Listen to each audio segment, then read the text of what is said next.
सेवा करिए भगवान की। कैसे सेवा करेंगे? धर्म अर्थ काम मोक्ष, इन चारों को जोड़ करके हमारा जीवन बनता है। और धर्म को सबसे पहले रखा गया। धन केंद्र भले ही हो जाए इस समय विशेष में, लेकिन जीवन तो धर्म से ही चलता है। अगर व्यक्ति अधर्मी हो जाए तो उसका धन भी उसके कार्य नहीं आता है। देखते हैं एक एक सौ दुष्ट प्रकृति के लोग होते हैं, जिन्हें आप आज की भाषा में कुछ भी कह सकते हैं। धन का संचय तो बहुत होता है, लेकिन भागते फिरते रहते हैं, कोई हमें मार न दे। सुकून नहीं है, शांति नहीं है। धन का ढेर लगा के क्या करेंगे ऐसे लोग कि सुकून नहीं है, शांति नहीं है, जीवन का आनंद नहीं है, सब खो गया है। तो ऐसे लोगों के धन का कोई अर्थ नहीं है। इसलिए धर्म को सबसे पहले रखा गया। धर्म जब होगा तभी धन भी आपको आनंद दे पाएगा, क्योंकि धर्म से मन जो है वो सुकृत होता है। धर्म से मन सद्मार्गी होता है। धर्म से मन सत्य की ओर चलता है। धन से मन सत्य को स्वीकार करता है। क्या है जीवन का सत्य? ईश्वर ही जीवन का सत्य है, और बाकी संसार जो है सब एक दिन समाप्त होने वाला है। हम भी जानते हैं और आप भी जानते हैं। लेकिन जो बुरे प्रकृति के आताताई लोग होते हैं वो इस बात को नहीं स्वीकार करते हैं। उन्हें क्या समझ में आता है? धन ही मेरा केंद्र है, और सिर्फ पूरे जीवन काल में एक ही काम करते हैं। और फिर क्या करते हैं? किसी को मारते हैं, किसी को काटते हैं, किसी को फंसाते हैं, नाना प्रकार के तरीके से लोगों को परेशान करके सोचते हैं मैं बड़ा बन गया। और जब एक दिन मौत आती है तो फिर वो भी वैसे ही रोते हैं, बिलखते हैं जैसे एकदम आम आदमी, जैसे उसके पास कुछ है ही नहीं। इसका अर्थ ये समझ में आता है कि श्वास सबसे ज्यादा महत्वपूर्ण है इस संसार सागर में। आप धन को जरूर सबसे पहले स्थान पर रख सकते हैं, लेकिन मैं धर्म को ही पहले स्थान पे रखती हूँ। धर्म का कारण है कि हमारा स्वभाव सुंदर हो। धर्म ही कारण है कि हमारे जीवन में सहजता हो। धर्म ही कारण है कि हमारे जीवन में सद्व्यवहार हो। आप सद्व्यवहार में रहें, ऐसा भाव और विचार होना चाहिए। अकड़ और अहंकार में नहीं, सद्व्यवहार में। जब आप किसी से मुस्कुरा करके मिलते हैं तो प्रत्युत्तर में आपको मुस्कुराहट ही मिलती है। जब आप किसी से अकड़ में बात करते हैं तो प्रत्युत्तर में आपको अकड़ ही मिलती है। जब आप किसी को गाली गलौज करते हैं तो वो भी सामने से आपको गाली देता है। आप क्या चाहते हैं? जो आप अपने लिए चाहते हैं वही आपको लोगों को देना है। भगवान राम और भगवान राम के जीवन से जुड़े हुए बहुत ऐसे पात्र हैं जिनका जीवन आपके लिए सीखने योग्य है। सबसे पहले तो भगवान का ही जो स्वभाव है बड़ा ही सुंदर है, प्रेम से पूर्ण है, करुणा से पूर्ण है, दया से पूर्ण है, और धर्म को धारण करता है। पूर्णता के साथ भगवान ने धर्म को धारण किया है। सद्गुरुओं के चरणों में भगवान राम, जिन्हें आप ब्रह्म कहते हैं, लेकिन देखिए ना गुरु वशिष्ठ के चरण में कैसे वो अपने सुंदर भाव अर्पित करते हैं। झुकने की क्रिया कौन झुकता है? भक्त झुकता है। कौन झुकता है? सुंदर भाव वाला झुकता है। कौन झुकता है? सद्व्यवहार वाला झुकता है किसी के चरणों में। और ये सारा सद्गुण भगवान राम के चरित्र में दिखता है। आप भारत की धरा पे रहते हैं तो भगवान राम के व्यवहार को अपने मन में, अपने मस्तिष्क में, अपने हृदय में धारण कीजिए। विनयवत भावना में आइए, सुंदर व्यवहार लोगों के साथ करिए और लोगों को धर्म के प्रति आकर्षित करिए, जोड़िए, ले आइए, बताइए उनको। शादी ब्याह में भले कम लोगों को बुलाना, आके क्या तुम अपना अहंकार सिद्ध करने के लिए बुलाते हो 1000 लोगों को? भले जेब में तुम्हारे पैसे न हो, लेकिन तुम भीख मांग करके भी लाखों लाख खर्च करते हो। किसको दिखाना चाहते हो? किस समाज को दिखाना चाहते हो? मैं कहती हूं कि 2 कपड़े में भी आप अपने बच्चों का विवाह कर सकते हैं, पर उनका जीवन सुखी और संपूर्ण हो, इसलिए धर्म से अवश्य ही जोड़िए। धन का सदुपयोग धर्म के लिए करिए। आप विवाह का बहुत बड़ा समारोह करते हैं, लाखों लाख खर्च करते हैं, लेकिन अगर आपको सत्संग कराने के लिए कह दिया जाए तो आप कहेंगे मेरे पास पैसे नहीं हैं। आपको नहीं पता है, ये जो धर्म आज हम संचित कर रहे हैं, ये सिर्फ इस जन्म नहीं, आपके कई जन्मों को हम समाहित करके लेके चल रहे हैं। आप बैंक में पैसे रखते हैं, आप मरेंगे तो छोड़ के चले जाएंगे, लेकिन ये जो संचय आप कर रहे हैं, हम आपके कई जन्म जन्मांतर के लिए आपके आत्मा के साथ जोड़ रहे हैं। ये एक ऐसा धन है धर्म का कि जो यहां छूटेगा नहीं। जो आप जी रहे हैं वो आपके स्वभाव के साथ जाएगा, और अगर आपने अपने बच्चों को धर्म के मार्ग पे चलाया तो आप निश्चित ही उनके जीवन में सुख शांति समृद्धि लिख जाएंगे। संसाधन से सुख भले ना मिले, वस्त्र की आवश्यकता है तो वस्त्र धारण करिए, लेकिन वस्त्र के लिए ही लालायत रहिए। बहुत सारी महिलाएं ऐसी रहती हैं, कोई तीज त्योहार पड़े, भले पति के जेब में पैसे ना हो, लेकिन उन्हें कपड़े खरीदने ही खरीदने, गहने खरीदने ही खरीदने। क्यों अनावश्यक इस तरह की आपके मन में भावना? आवश्यकता के भोजन की आवश्यकता जितनी है उतना ही ग्रहण कीजिए, छाजन की जितनी आवश्यकता है उतना ही संचय कीजिए। लालायतपन मन में नहीं होना चाहिए, लालच मन में नहीं होना चाहिए, और ऐसी भावना नहीं होना चाहिए कि सिर्फ संसार में संसाधन के माध्यम से ही लोग मुझे बड़ा समझेंगे। 1000 साड़ियां बदल लो तुम, लेकिन अगर तुम्हारा व्यक्तित्व ऊंचा नहीं है तो कोई तुम्हें पूछने वाला नहीं है। ऐसे ही आपके साथ भी है। कितना भी बाहर से सुंदर स्वरूप धारण कर लीजिए, लेकिन अगर आपका व्यवहार अच्छा नहीं है, आपके बात अच्छे नहीं है, आपका व्यक्तित्व ऊंचा नहीं है, तो आपको कोई नहीं पूछने वाला है। भगवान राम राजा थे तो भी लोगों ने उन्हें ऐसे ही पूजा, और वन में थे तो भी लोग लालायित ही रहे देखने के लिए। व्यक्तित्व ऐसा था। आपके भाव से आप सुंदर दिखते हैं। चेहरा कितना भी सुंदर हो, लेकिन मन में अगर कुभाव हो, मन में अगर बुराई हो, मन में अगर मलिनता हो, तो ये चेहरा भी सुंदर नहीं दिखता है। और वर्णन क्या आता है? भगवान राम जब वन को जाते हैं, महा दुख था उस समय अगर देखें तो, क्योंकि पिता बिलख रहा है कि मेरे बच्चे तू न जा।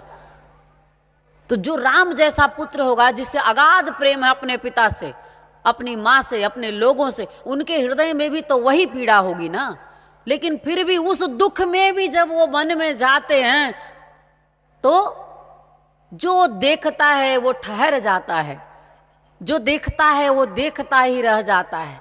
इतनी सुंदरता, इतनी कोमलता, इतनी पावनता, इतनी दिव्यता, इतनी श्रेष्ठता, किस बात की श्रेष्ठता थी? जब दुख में हम होते हैं, कितना भी सुंदर चेहरा रहता है मुरझा जाता है। वो इसलिए इतने सुंदर दिखते थे क्योंकि मन मलिन नहीं था, मन में ईर्ष्या द्वेष नहीं था, मन में कोई झूठ नहीं था। राजा थे तो राजा थे। राजा का अर्थ समझते हैं? राजा सच पूछो तो भगवान के, प्रजा के लिए भगवान के समान ही होता है। लेकिन कोई कोई राजा बन पाता है, और भगवान राम सच में राजा थे। उनका सद्व्यवहार ऐसा है कि वो बड़े ही सुंदर दिखते हैं। आप भी सुंदर दिखना चाहते हैं तो अपने मन को धर्म से, धैर्य से जोड़िए, धैर्य को धारण करिए। माता सीता का जो चरित्र है, उन्हें अगर आप देखिए तो धैर्य को धारण करती हैं, बड़ी सुंदर लगती हैं। एक स्त्री में और पुरुष में भी, दोनों में भी धैर्य होना चाहिए। संसार में आए हैं तो सुख भी रहेगा और दुख भी रहेगा। सुख हो तो भी मुस्कुराते, और दुख आए तो भारी मन से प्रभु से प्रार्थना करते हुए समय का इंतजार करिए कि जैसे हर अंधेरी रात के बाद सूर्य निकलता है, प्रभात जीवन में होता है, वैसे ही ये समय भी टल जाएगा, ये बुरे दिन भी निकल जाएंगे और फिर जीवन प्रभात होगा, फिर मैं सुखी हो जाऊंगा। इस धैर्य के साथ अपना जीवन जीना शुरू करिए। निराशा को छाटिए, अंधेरी रात को निकाल दीजिए। और कर कौन सकता है? आप ही कर सकते हैं। भगवान राम का चरित्र हो या माता सीता का चरित्र हो या रामायण में ऐसे बहुत सारे भगवान राम के साथ जुड़े हुए पात्र हैं कि सब कुछ न कुछ आपको जीवन दर्शन देते हैं और मंथरा भी देती है। रामलला महोत्सव है तो भगवान राम से जुड़ी हुई सारी बातों पे अवश्य हम आपसे बात करेंगे, जितना समय हो उस अनुसार। तो मंथरा भी है। मंथरा क्या करती है? कुटिल मन। मंथरा का सिर्फ मंथरा नाम से नहीं, कुटिल मन, दुष्टा मन, ईर्ष्या का मन, द्वेष का मन, अपने और पराये का मन, इस कारण उसका मन खराब हो गया। और मंथरा, आपके साथ भी बहुत मंथरा लगी रहती हैं। ध्यान रखा करिए इस बात का, कहीं मेरा कोई कान तो नहीं भर रहा है और मंथरा की वजह से कहीं मेरा घर तो नहीं बिखर रहा है, कहीं मेरा जीवन समाप्त तो नहीं हो रहा है, कहीं कोई आके मेरे कान में मंत्र की जगह कुछ बुरा तो नहीं बोल गया। इतने कैकेयी की तरह कच्चे मत बनिए, नहीं तो कैकेयी का घर जैसे बिखर गया वैसे ही फिर आपका घर भी बिखर जाएगा और हम आपके साथ रहते हुए भी कुछ नहीं कर पाएंगे। भगवान राम थे तो कैकेयी के साथ माता थी और प्रेम भी बहुत करते थे। आपको भी मैं ये इस उदाहरण से बहुत अच्छे से आपको समझाना चाहती हूँ। इस भूल और भ्रम में मत रहिएगा कि आप कुछ भी कर रहे हैं, कैसे भी कर रहे हैं, गुरु है ना संभाल लेगा मुझे। नहीं संभाल पाएगा, क्योंकि प्रकृति का नियम ही यही है, जो कर्म भाव और विचार होंगे वो उसके माध्यम से हमें भोगना पड़े। भगवान तक को भी भोगना पड़ जाता है तो मनुष्य क्या है? आपको पता है भगवान राम को बन जाने का विधान क्यों बन गया? शिव महापुराण में एक कहानी आती है नारद जी की। नारायण विष्णु के अवतार ही तो भगवान राम माने जाते हैं। तो शिव महापुराण में एक कहानी आती है कि एक बार नारद जी को मन में एक अहंकार आया कि मैं काम क्रोध पे विजय प्राप्त कर चुका हूं। और जैसा ही मन में ये हुआ कैसे था, वो हमेशा भक्ति करते रहते हैं ना भगवान की, तो भगवान की भक्ति के माध्यम से ऐसा मन हो गया था उनका। लेकिन जैसा ही उनके मन में जब भाव आया तो दौड़ते चले शिव जी के पास बताने, सोचे कि सबको बता देता हूं। आपके मन में भी ऐसा आता है, मन का स्वभाव ही ऐसा है, वो दौड़ दौड़ के अपनी बखान करता रहता है। आप लोग भी बहुत बार ऐसा भ्रम में करते रहते हैं। नारद जी भी कहते हैं ना, अच्छी चीजें छुपा के रखिए, कब किसकी नजर लग जाए पता नहीं चलता है। तो दौड़ के गए, बता कर के आए कि मैं तो विजेंद्रिय हो चुका हूं, अपने काम क्रोध पे संयम कर चुका हूं। शिव जी के पास गए, बताए, उन्होंने कहा मुझसे कह दिए तो कह दिए, अब किसी से मत कहना। लेकिन कहाँ मानने वाले, फिर दौड़े हुए गए, ब्रह्मा जी को बता दिए, नारायण को भी बता दिए। अब भगवान शिव को क्रोध आ रहा है कि मैंने मना किया था लेकिन ये नहीं मान रहे हैं। जब बुरा दिन होना होता है तो मनुष्य का स्वभाव ऐसा हो जाता है, लाख समझाइए वो समझता ही नहीं है, वो बुरा करने पे ही उतारू रहता है। वो भी ऐसा ही कर रहे थे, नारायण के पास गए। अब देखिए, जब नहीं माने तो फिर भगवान ने अब रचना कर दी कि रुको मैं तुम्हें बताता हूं। फिर कहते हैं नारायण के पास गए तो कहते हैं नारायण की अब आप धरती पे जाइए और भगवान शिव का बखान करिए।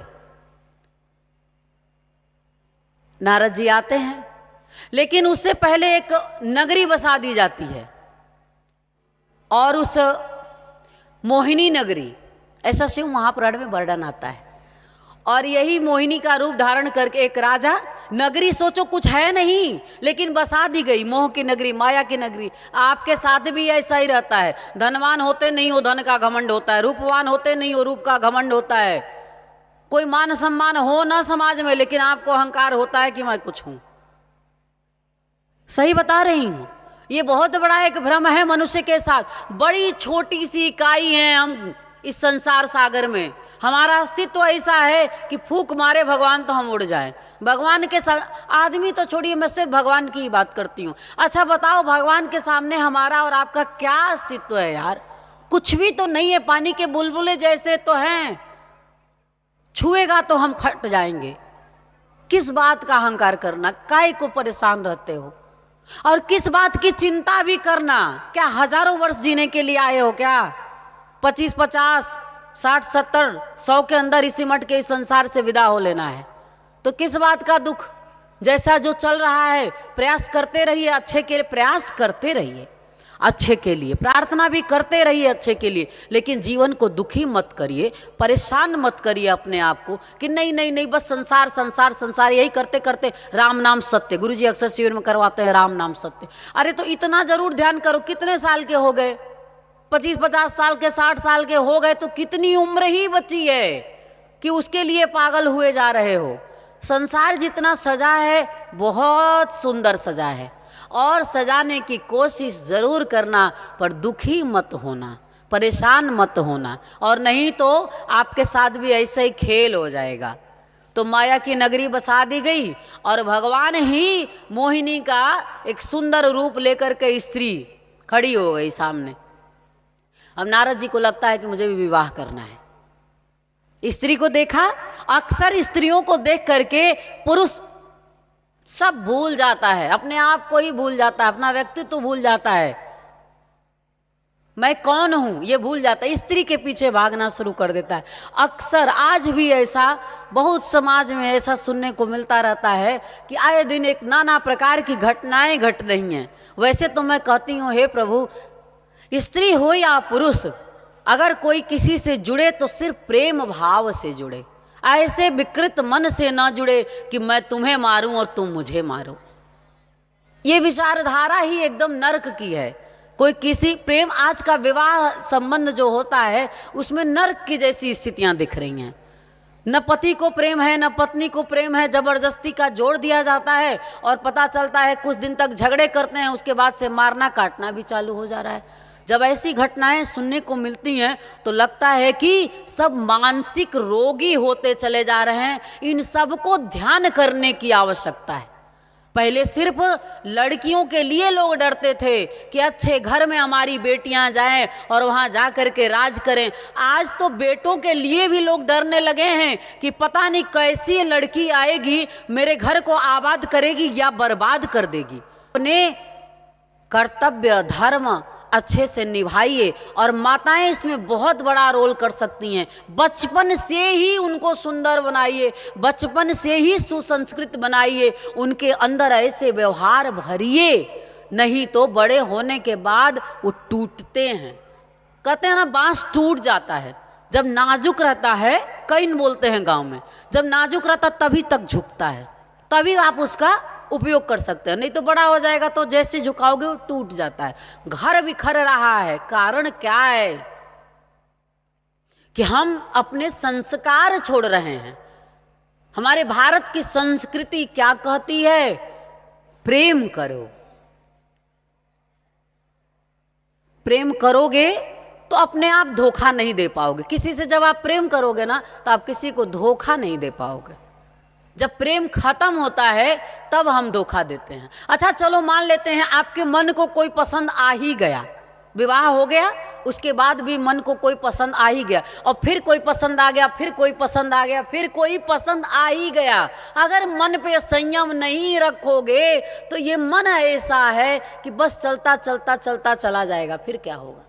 कितनों को मारोगे, कितनों को काटोगे। आज की लड़कियां मार के फेंक देती हैं। अरे इतनी शक्ति क्षमता बढ़ा लिया आपने, यही शक्ति क्षमता बढ़ाना था। आपको पुरुषों से बराबरी करनी थी तो यही बराबरी करनी थी। लोग आज कहते हैं हमारे साथ बड़ा अत्याचार हुआ है, जातियों में भी ऐसा हो गया है। ब्राह्मण, क्षत्रिय, वैश्य और शूद्र।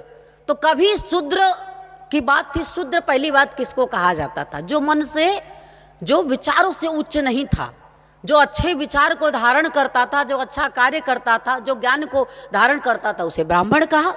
जो धैर्य धारण करते हुए समाज का पालन पोषण करता था, क्षत्रिय कहा।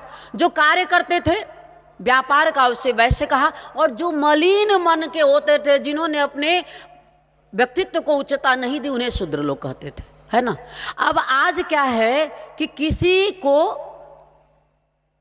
शूद्रवत व्यवहार में आप देखते हैं, वो आपके घर में भी हो सकते हैं। आप ब्राह्मण हैं, उससे कोई लेना देना नहीं है। मैं तो कह रही हूं कि अब हर जगह वही हाल हो गया है। किसी भी जाति में जाइए, किसी भी संप्रदाय में जाइए, तो सब एक जैसे होते चले जा रहे हैं। क्यों? क्योंकि अब हम ये कहने लगे हैं ये सब कुछ होता ही नहीं है। कोई किसी के साथ 10 बार संबंध में जुड़ता चला जाता, हम कहते हैं ये कुछ होता ही नहीं है। यही विध्वंस कर रहा है तुम्हारे जीवन को, और यही विध्वंस करता चला जाएगा। विवाह जैसी जो परंपरा है वो प्रेम पे आधारित है। विवाह जैसी जो परंपरा हमारे भारतीय समाज में चलती है वो सिर्फ प्रेम के कारण टिकती है। तो अपने लोगों को सिखाइए प्रेम करना। और होता है ब्राह्मण, मैंने कल आपको ब्राह्मण का अर्थ बताया था, जो ब्रह्म को धारण करता है, जो ज्ञान का कार्य करता है, जो अपने आप को अच्छे से स्वच्छ रखता है, जो अपने को स्वस्थ रखने की को स्वच्छता भी बहुत जरूरी है। शरीर की भी, अरे तुम ब्रश ना करो, ऐसे भी कितने घरों में आज ऐसे बच्चे मिल जाएंगे, ऐसा बदलाव आ रहा है। कहना पड़ता है ब्रश कर लो, कहना पड़ता है नहा लो, कहना पड़ता है अपने कपड़े धो लो। अरे तुम कौन से ब्राह्मण हो और कैसे तुम ब्राह्मण कुल में पैदा हो गए? सिर्फ पैदा होने से तुम ब्राह्मण कहे जाओगे? नहीं, तुम अपने आचरण से ब्राह्मण कहे जाओगे। और अगर तुम अगर मलिनता में ही गंधाता हुआ मुंह अगर आपका आएगा किसी के पास, तो तुम ब्राह्मण हो, तुम शूद्र ही हो विचारों से। ऐसे ये तो बाहर की बात कह रही हूँ, बाहर भी शुद्ध रखो। अब अशुद्धता अंदर भी है, नाना प्रकार के गंदे भाव और विचार लेकर के इस संसार सागर में भ्रमण कर रहे हैं, और उसके बाद चाहते हैं कि आरती आपकी हो। अरे किस बात की आरती और क्यों होगी? किसकी आरती होती है? सद्गुणों की आरती होती है, और उस सद्गुणों को धारण करते हैं भगवान श्री राम। तो नारद जी के लिए उन्होंने मोहिनी का रूप धारण किया और एक सुंदर सा माया नगरी बसा दिया। और वो जब वहाँ जाते हैं तो उनको सबसे पहले विवाह करने का मन आ जाता है। स्त्री को देखा तो मन करता है विवाह कर लें। अब वो सोचते हैं कि सबसे सुंदर कौन है। वहाँ स्वयंवर लगने वाला था, तो स्वयंवर में जो लोग जाते हैं, वर में आता है और अपने से पहले स्त्रियाँ चुन लेती थी पति, वरमाला डालती थी। तो नारद जी ने सोचा कि सबसे सुंदर नारायण का स्वरूप है, उन्हीं से मांग लेता हूं। और गए मांगने के लिए। आपको पहले भी ये कहानी मैंने सुनाया होगा। और जब मांगने के लिए गए हैं तो उन्होंने क्या किया है कि बानर का मुंह दे दिया। क्यों दिया? उनसे कोई द्वेष नहीं था, ईर्ष्या नहीं थी। अरे वो ब्रह्म ज्ञानी थे और हमेशा ब्रह्मर्षि कहे गए, ब्रह्म को ही धारण करके जीते थे। तो भगवान नहीं चाहते थे कि वो संसार में जाए। वो तो बस उनके थोड़ी सी घमंड के कारण, एक अहंकार के कारण ऐसा मन में दोष आ गया था। लेकिन पूरी जो भक्ति भाव उन्होंने किया था उसको वो नाश थोड़ी ना करेंगे, भगवान है। तो इसलिए उन्होंने सोचा कि अब मैं कैसे इनको, अब मांगा है तुमने तो मिलेगा भी। तो स्वरूप जब बंदर का दे देते हैं, स्वयंवर होता है और जो लड़की आती है तो इनके गले में तो माला डालती नहीं है, चली जाती है, आगे बढ़ जाती है। ये सोचते हैं तो बड़े खुश होके खड़े, आप में भी ऐसे ही रहता है, सब यही सोचते रहते हो, सबसे ज़्यादा रूपवान तो हम ही हैं। भगवान करें आप सब रूपवान हो जाइए, लेकिन आपका रूप कुछ ऐसा हो कि जो दर्शन करे वो धन्य धन्य हो जाए, ऐसा कुछ सुंदर स्वरूप हो आपका, और वो भगवान की दया मात्र से हो सकता है। तो जब देखे कि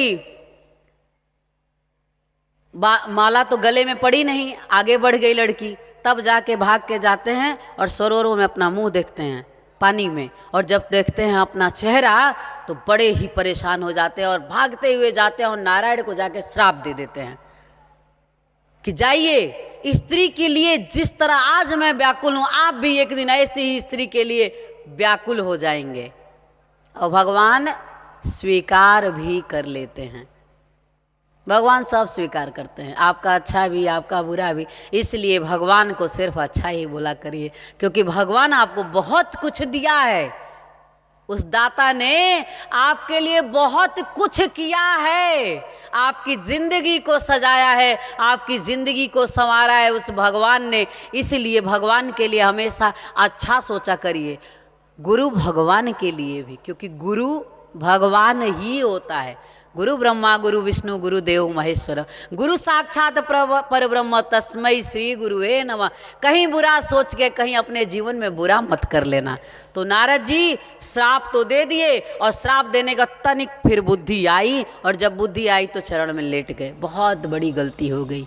और वहाँ जो उन्होंने श्राप दिया भगवान ने स्वीकार किया है, तो ये जो सीता हैं वो लक्ष्मी स्वरूपा हैं, और जो भगवान राम हैं वो नारायण स्वरूप में इस संसार में आए लोग। लेकिन ये भी सोचिए, इसमें भी खेल है उस परमात्मा का, जो करता है सब, इसीलिए कहा जाता है जो करता है सब अच्छा करता है।